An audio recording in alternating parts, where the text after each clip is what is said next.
चलिए जानते हैं छत्तीसगढ़ की 25 बड़ी खबरों को सिर्फ 10 मिनट में। लेकिन उससे पहले वीडियो को लाइक और चैनल को सब्सक्राइब जरूर करें। युवक बोला, बादाम खाइए और बताइए फाइल कहाँ है। छत्तीसगढ़ के बिलासपुर में एक अनोखा मामला सामने आया, जहां फ्लैट ट्रांसफर की फाइल गायब होने से परेशान युवक बादाम लेकर हाउसिंग बोर्ड ऑफिस पहुंच गया। उसने स्टेट मैनेजर की टेबल पर बादाम रखते हुए कहा कि इसे खाइए और याद आए तो फाइल बता दीजिए। युवक का आरोप है कि वह 1 साल से दफ्तर के चक्कर लगा रहा है, लेकिन हर बार उसे टाल दिया जाता है। इस पूरे घटनाक्रम का वीडियो सोशल मीडिया पर वायरल हो गया है। अधिकारी पूनम पांडे ने इसे अभद्र व्यवहार बताते हुए कार्रवाई की बात कही है। छत्तीसगढ़ प्लांट हादसे में एक और मौत, 24 की जान गई। छत्तीसगढ़ के सक्ती जिले में वेदांता पावर प्लांट हादसे में मृतकों की संख्या बढ़कर 24 हो गई है। रविवार को एक और घायल मजदूर ने रायगढ़ मेडिकल कॉलेज में दम तोड़ दिया। हादसे में 36 मजदूर झुलसे थे, जिनमें से 12 का इलाज जारी है। शुरुआती जांच में मेंटेनेंस में लापरवाही सामने आई है। मामले में अनिल अग्रवाल समेत 10 लोगों के खिलाफ FIR दर्ज की गई है। वहीं उद्योगपति नवीन जिंदल ने बिना जांच नाम शामिल करने पर सवाल उठाए हैं। अब ऑपरेशन और मेंटेनेंस संभाल रही NGSL की भूमिका भी जांच के दायरे में आ गई है।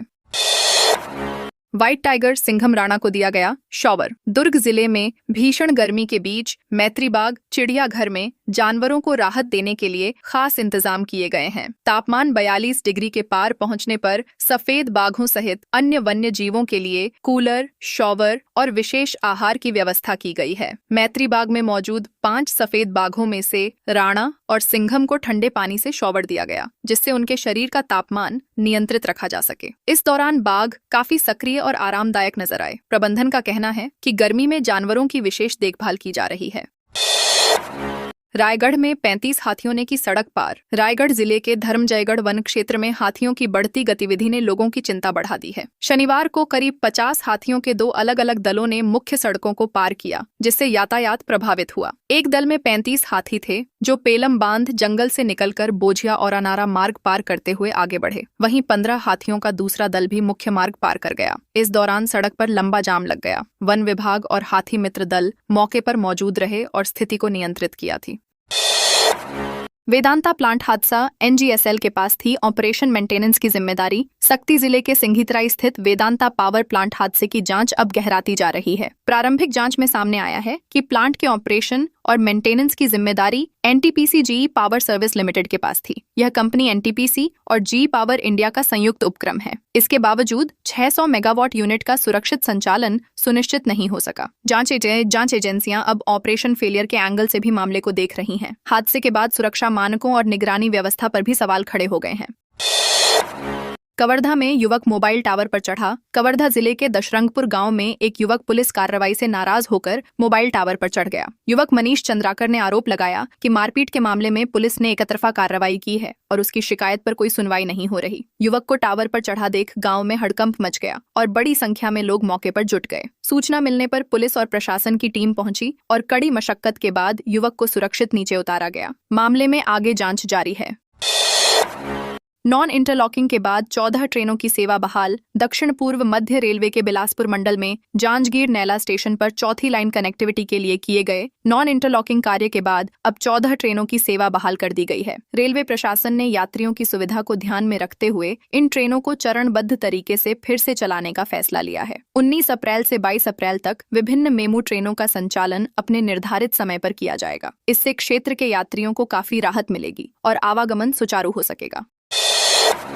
नवा रायपुर में तेज रफ्तार कार डिवाइडर में घुसी। नवा रायपुर में शनिवार देर रात एक तेज रफ्तार कार अनियंत्रित होकर डिवाइडर में जा घुसी। टक्कर इतनी जबरदस्त थी कि कार उछलकर डिवाइडर पर ही अटक गई। हादसे के बाद मौके पर अफरा तफरी मच गई। प्रत्यक्षदर्शियों के अनुसार कार में सवार युवक तेज गति से वाहन चला रहे थे और अचानक नियंत्रण खो बैठे। हालांकि इस हादसे में किसी के हताहत होने की खबर नहीं है। घटना के बाद युवक कार छोड़कर फरार हो गए। पुलिस मामले की जाँच में जुट गई है। महानदी में खनिज विभाग का छापा। 4 मशीनें जब्त। महानदी के रायपुर बलौदा बाजार सीमा पर खनन विभाग और पुलिस की संयुक्त टीम ने अवैध खनन के खिलाफ कार्रवाई करते हुए छापा मारा। इस दौरान 4 चेन माउंटेन मशीनें जब्त की गईं, जबकि कई हाईवा वाहन मौके से फरार हो गए। यह कार्रवाई शुक्रवार रात करीब 3 बजे की गई। हालांकि स्थानीय ग्रामीणों ने इस पर सवाल उठाते हुए कहा कि यह केवल दिखावटी कार्रवाई है और कई मशीनें पहले ही छिपा दी गई थीं। ग्रामीणों ने बड़े लोगों के संरक्षण में अवैध खनन होने का आरोप भी लगाया है।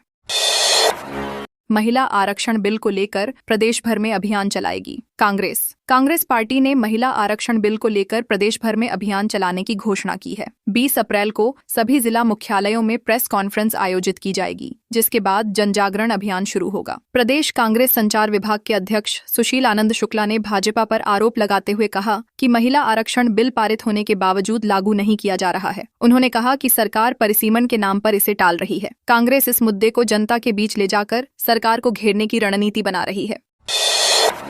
रायपुर के आरंग में अवैध खनन पर कार्रवाई। रायपुर के आरंग क्षेत्र में रेत के अवैध उत्खनन की लगातार मिल रही शिकायतों के बाद खनिज विभाग ने सख्त कार्रवाई करते हुए चिखली और कुरूद गांव में दबिश दी। कलेक्टर के निर्देश पर गठित टीम ने तड़के छापा मारकर 4 पोकलेन मशीनों को जब्त किया। जांच के दौरान सामने आया कि कई जगहों पर लीज क्षेत्र से बाहर और निर्धारित समय के विपरीत खनन किया जा रहा था। टीम के पहुंचते ही मौके पर मौजूद लोग फरार हो गए। विभाग ने मशीनों को जब्त कर विस्तृत जांच शुरू कर दी है और दोषियों के खिलाफ सख्त कार्रवाई की बात कही है। महिला आरक्षण बिल पास नहीं, कांग्रेस के खिलाफ होगा प्रदर्शन। महिला आरक्षण बिल लोकसभा में पास नहीं होने के बाद बीजेपी अब इस मुद्दे को लेकर कांग्रेस के खिलाफ देशव्यापी विरोध प्रदर्शन की तैयारी कर रही है। इसकी रणनीति 19 अप्रैल को रायपुर में आयोजित प्रेस कॉन्फ्रेंस में तय की जाएगी। भाजपा के राष्ट्रीय महामंत्री अरुण सिंह 1 दिवसीय दौरे पर रायपुर पहुंचेंगे और मुख्यमंत्री विष्णुदेव साय के साथ बैठक करेंगे। लोकसभा में इस बिल के पक्ष में 298 वोट पड़े, जबकि 230 सांसदों ने विरोध किया। बिल को पारित करने के लिए 352 वोट जरूरी थे। अब बीजेपी इसे महिलाओं के अधिकारों से जोड़कर बड़ा मुद्दा बनाने की कोशिश में है। कहते हैं इंटरस्टेट चोर गिरोह का पर्दाफाश, 3 गिरफ्तार। जांजगीर चांपा पुलिस ने बड़ी सफलता हासिल करते हुए अंतर्राज्यीय चोर गिरोह का पर्दाफाश किया है। इस कार्रवाई में 3 आरोपियों को गिरफ्तार किया गया है, जो छत्तीसगढ़ और मध्य प्रदेश में सूने मकानों को निशाना बनाते थे। मामला 10 अप्रैल की रात नैला क्षेत्र में हुई चोरी से जुड़ा है, जहां सोने चांदी के जेवरात पार कर लिए गए थे। पुलिस ने सीसीटीवी फुटेज और तकनीकी विश्लेषण के आधार पर आरोपियों तक पहुंच बनाई। पूछताछ में आरोपियों ने कई वारदातें कबूल की हैं। पुलिस अब गिरोह के अन्य सदस्यों और नेटवर्क की जांच में जुटी हुई है।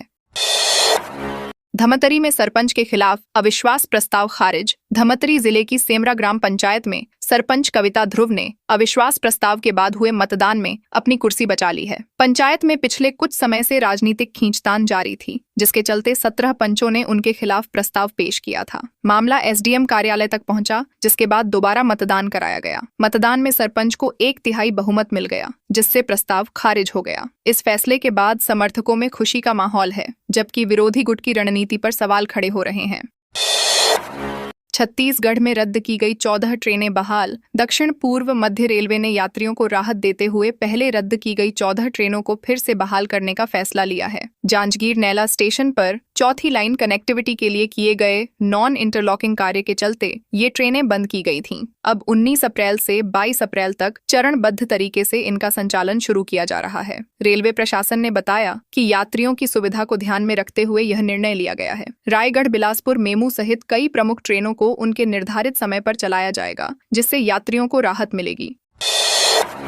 आज होगी परिवहन आरक्षक भर्ती परीक्षा। जगदलपुर में आज 19 अप्रैल को परिवहन आरक्षक भर्ती परीक्षा आयोजित की जाएगी, जिसमें 21 केंद्रों पर 5720 अभ्यर्थी शामिल होंगे। प्रशासन ने परीक्षा को सुचारू रूप से कराने के लिए कड़े दिशा निर्देश जारी किए हैं। परीक्षा सुबह 11 बजे से दोपहर 1:15 तक होगी, जबकि अभ्यर्थियों को 2 घंटे पहले केंद्र पर पहुंचना अनिवार्य किया गया है। 10:30 के बाद किसी को प्रवेश नहीं मिलेगा। प्रमुख केंद्रों में Kakatiya PG college, engineering college और दंतेश्वरी महिला महाविद्यालय शामिल हैं। सुरक्षा और पारदर्शिता सुनिश्चित करने के लिए विशेष इंतजाम किए गए हैं।